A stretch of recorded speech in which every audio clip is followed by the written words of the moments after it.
दोस्तों, आज हम आपको एक ऐसी दिल दहला देने वाली मूवी की एक्सप्लेनेशन सुनाने वाले हैं जिसे सुनकर आपके भी रोंगटे खड़े हो जाएंगे। इस मूवी में तीन आदमखोर भाइयों ने जिस तरह 9 स्टूडेंट्स को अपना निवाला बनाया और उन्हें बेरहमी से मौत के घाट उतारा, उसे देखकर आपके भी रोंगटे खड़े हो जाएंगे। और इसके पीछे की वजह क्या है, ये जानने के लिए आपको मूवी को एंड तक देखना होगा।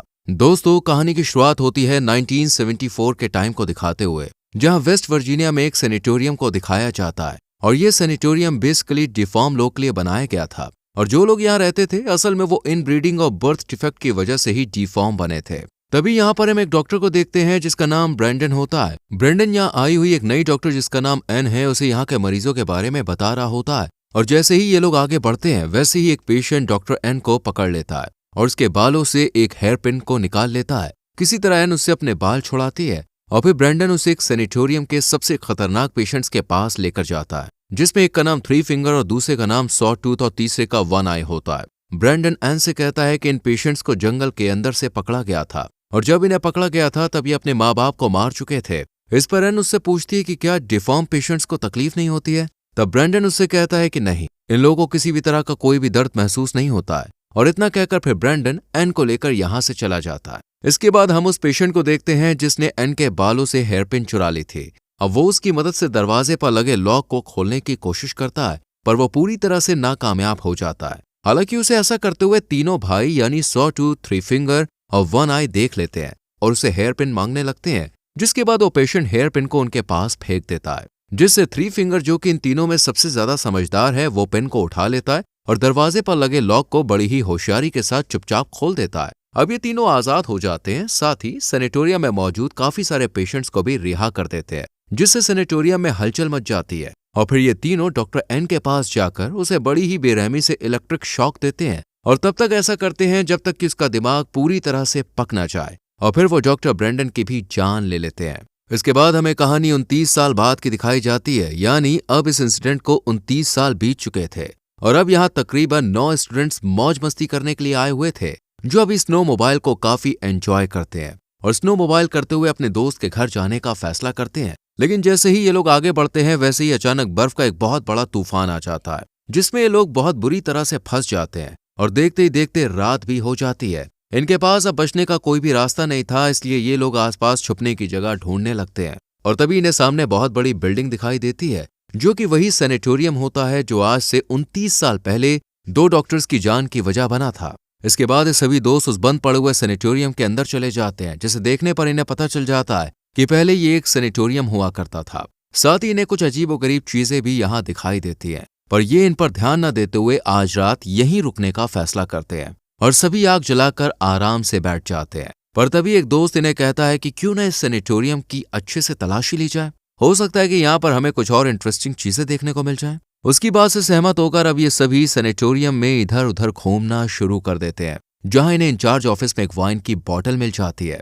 साथ ही वहां रहने वाले पेशेंट्स की फाइल भी इनके हाथ लग जाती है, जिसे देखने के बाद इन्हें पता चल जाता है कि यहाँ डिफॉर्म लोगों को रखा जाता था। अभी ये लोग फाइल पढ़ ही रहे होते हैं कि इनमें से 3 दोस्त विंसेंट, केनिया और जेना रूम से बाहर आकर सेनेटोरियम में जनरेटर को ढूंढने लगते हैं। लेकिन तभी इन्हें किसी के होने का एहसास होता है। ये देखकर विंसेंट चेक करने के लिए एक रूम के अंदर जाता है और अंदर जाते ही उसके चीखने की आवाज केनिया और जेना को सुनाई देती है, जिस वजह से दोनों काफी डर जाती हैं और कमरे के अंदर विंसेंट को देखने के लिए जाती है, पर वो एकदम इनके सामने आकर इन्हें डरा देता है, यानी वो सिर्फ मजाक कर रहा था। ये देखकर केनिया और जेना उससे नाराज होकर यहाँ से चली जाती हैं और तभी यहाँ पे हम 1 आई को देखते हैं जो कि इनका पीछा कर रहा था। इधर विंसेंट केनिया और जेना से माफी मांगने के लिए अकेला ही जनरेटर ढूंढने के लिए चला जाता है और एक रूम में उसे जनरेटर भी मिल जाता है, जिसे वो जल्दी से ऑन कर देता है और फिर पूरे सेनेटोरियम में लाइट आ जाती है। ये देखकर सभी दोस्त पार्टी करने लगते हैं और पूरे सेनेटोरियम में हंगामा मचा देते हैं।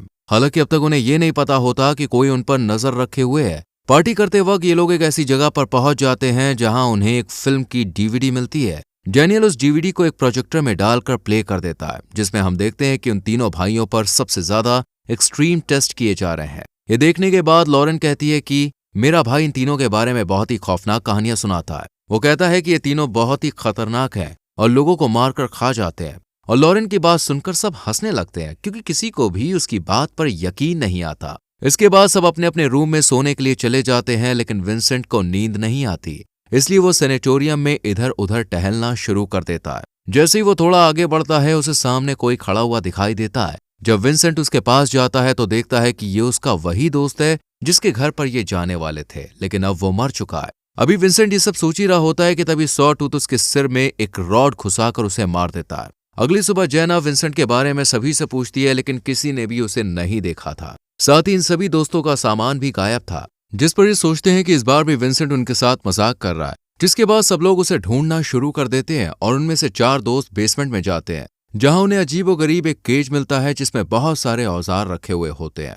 साथ ही जब वो थोड़ा और आगे बढ़ते हैं तो उन्हें वो सेल भी मिल जाते हैं जिनमें पेशेंट्स को रखा जाता था। इसी दौरान उनकी नजर एक दरवाजे पर पड़ती है जिस पर बहुत सारा खून लगा हुआ था। ये देखकर वो लोग बहुत परेशान हो जाते हैं और अब विंसेंट को ढूंढने के लिए अलग अलग डायरेक्शंस में जाने का फैसला करते हैं। जोएना किचन में जाती है और वहां देखती है कि सॉ टूथ इनके दोस्त बॉटन, जिसके घर ये जाने वाले थे, उसके टुकड़े कर रहा है। लेकिन तभी थ्री फिंगर आकर उसे अपने साथ ले जाता है और जोएना भी वहां से आकर अपने सभी दोस्तों को उनके बारे में बताने की कोशिश करती है। इसी दौरान बॉटन की शर्ट में लिपटा हुआ कुछ सामान नीचे आकर गिरता है। जब केनिया उसे चेक करती है तो उसमें बॉटन का कटा हुआ सर मिलता है, जिसे देखकर ये लोग काफी चीखने चिल्लाने लगते हैं। तभी थ्री फिंगर, सॉ टूथ और वन आई क्लेयर के गले में वायर डालकर उसे ऊपर की तरफ खींचने लगते हैं। ये देखकर कायल जल्दी से क्लेयर के पैर पकड़ लेता है, पर लाख कोशिश के बाद भी वो उसे बचा नहीं पाता और क्लेयर का सर धड़ से अलग हो जाता है। इतना खौफनाक नजारा देखने के बाद ये सभी यहाँ से भागने की कोशिश करते हैं, लेकिन उनकी स्नोमोबाइल स्टार्ट नहीं होती क्योंकि इन तीनों भाइयों ने उनके स्पार्क्स प्लग निकाल दिए थे। अब इन सभी को कुछ भी समझ में नहीं आता कि क्या करें। तब लॉरेन, जो कि एक स्की चैंपियन है, वो स्कीइंग करके शहर से मदद लाने का कहती है और अपने गर्म कपड़े पहनकर यहाँ से चली जाती है। बाकी सब दोस्तों के पास गर्म कपड़े नहीं होते और तूफान भी काफी तेज था, इसलिए ये इंचार्ज रूम में अपने आप को लॉक करने का डिसाइड करते हैं और जल्दी से भागकर रूम में पहुंच जाते हैं और अंदर से खुद को लॉक कर लेते हैं। पर उनके पास अपनी सेफ्टी के लिए कोई भी हथियार नहीं था, इसलिए सारा, कायल और डैनियल तीनों बेसमेंट में हथियार लेने के लिए जाते हैं और यहाँ थ्री फिंगर उनके पीछे पड़ जाता है, जिससे बचने के लिए वो केज में छुप जाते हैं और जब थ्री फिंगर चला जाता है तो वो कुछ हथियार लेकर यहाँ से भाग जाते हैं। दूसरी तरफ वन आई इंचार्ज रूम के दरवाजे में होल करके केनिया को पकड़ लेता है और तब ब्रिजेट उसके हाथ पर ब्लेड मार देती है, जिस वजह से वो केनिया को छोड़ देता है। इधर ये तीनों बेसमेंट में भाग रहे होते हैं, जिसमें सबसे पीछे डैनियल रह जाता है और इसी बात का फायदा उठाकर उसे सॉ टूथ पकड़ लेता है और किचन में ले जाकर उसके हाथ पैर बांध देता है। जब सारा और कायल इंचार्ज रूम में पहुंचते हैं तो वो देखते हैं कि उनके पीछे डैनियल नहीं है। तभी उन्हें उसके चीखने की आवाज आती है क्योंकि ये तीनों भाई उसे जिंदा ही काट रहे थे। जब कायल डैनियल को बचाने के लिए बेसमेंट में जाता है तो वो देखता है कि ये तीनों उसके मसल्स को काट कर तेल में फ्राई करके खा रहे हैं, जिस वजह से डैनियल की डेथ हो जाती है। अब ये सभी दोस्त मिलकर इन तीनों भाइयों को अपने ट्रैप में फंसाने का फैसला करते हैं और जल्दी से उन पर अटैक कर उन्हें एक सेल में बंद कर देते हैं। जिसके बाद कायल उन्हें जलाकर मारने के बारे में सोचता है, पर केनिया उसे ऐसा करने से मना कर देती है क्योंकि उसे लगता है कि ये लोग बीमार हैं और इलाज से ठीक हो सकते हैं। इसके बाद ये सभी दोस्त कायल को इन पर नजर रखने का कहकर खुद सोने के लिए चले जाते हैं और यहाँ पे हमें पता चलता है कि जिस सेल में ये तीनों पहले बंद थे, आज भी उसी सेल में बंद है, जहाँ इन्हें वही पिन पड़ी हुई मिल जाती है जिसके जरिए थ्री फिंगर दरवाजे को खोल देता है और बाहर आते ही ये तीनों कायल को पकड़ लेते हैं। इधर केनिया जब कायल को चेक करने के लिए आती है तो उसी दौरान जनरेटर अपने आप ही बंद हो जाता है और चारों तरफ अंधेरा हो जाता है, लेकिन फिर भी वो आगे बढ़ती रहती है और उसे उस सेल में ना तो वो तीनों भाई मिलते हैं और ना ही कायल। ये बात वो जल्दी से अपने दोस्तों को आकर बताती है। इतने में वहां कोई दरवाजे पर आता है जिसका फेस कवर होता है। इन लोगों को लगता है कि ये शायद थ्री फिंगर है, इसलिए ये लोग उसे बड़ी बेरहमी से मार देते हैं, लेकिन जब ये उसका फेस देखते हैं तब इन्हें पता चलता है कि वो असल में कायल है जिसे इन लोगों ने मार दिया है। वहीं अब इनके पीछे तीनों भाई पड़ जाते हैं, जिनसे बचने के लिए ये यहाँ से भागने लगते हैं और भागते भागते उस रूम में पहुंच जाते हैं जहां इनका सामान रखा हुआ है। ये जल्दी से अपनी अपनी जैकेट्स पहनते हैं और खिड़की से बाहर भागने की सोचते हैं, पर सारी खिड़कियां सील्ड थीं। तभी इन्हें एक टूटी हुई खिड़की दिखाई देती है जिसके पीछे बहुत बर्फ जमी हुई थी। सारा जल्दी से उस बर्फ को हटाने लगती है और आवाज सुनकर ये तीनों भाई भी यहाँ पे आ जाते हैं और दरवाजे को तोड़ने की कोशिश करते हैं, लेकिन इतनी देर में सारा एक रास्ता बना लेती है, जिसके बाद ये लोग यहाँ से बाहर निकल जाते हैं। पर जोएना वहीं फंस जाती है और सॉ टूथ एक ड्रिल मशीन उसके पेट के आर पार कर देता है, जिस वजह से उसकी मौत हो जाती है। इधर ये लोग अपनी जान बचाकर जब भाग रहे होते हैं तब ये तीनों भाई इनका पीछा करते हैं